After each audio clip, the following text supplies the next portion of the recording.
Okay, so I've just finished reading the third short story from Liberation Day, which is George Saunders' new collection. This particular story is titled Love Letter. It's essentially a very brief letter or email or something written from a grandfather to his grandson. And I think it's very different to the previous two stories in the collection. This is by far the shortest one. It's also the most, at least overtly political, and it sort of is a twist on Trump and that kind of thing. I enjoyed it, but I will say it's not my favorite of the collection so far. I think what I love about Saunders is more present in the previous two collections. However, I will say I really love that Saunders is going there. I really love that he brings these things and these topics to the table.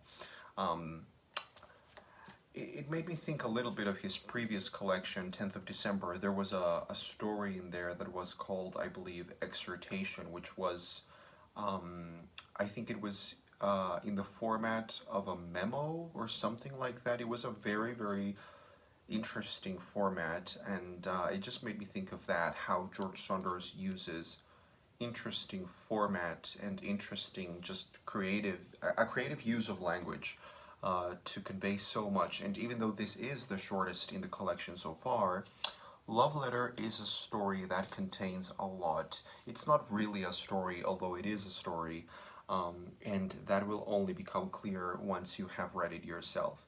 What I loved the most about this particular story, Love Letter, is this kind of gentle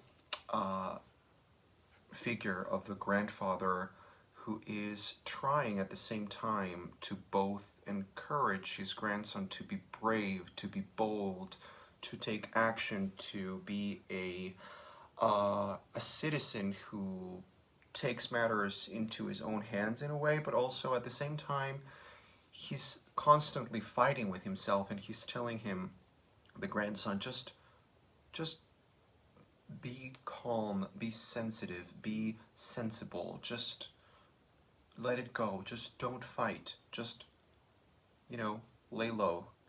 And I think that's something really fascinating,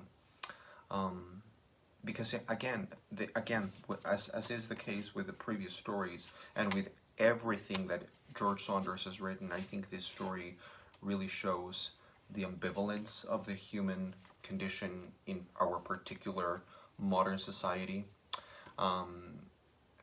And I just love that. I love that kind of split between, our thought processes, if that makes any sense.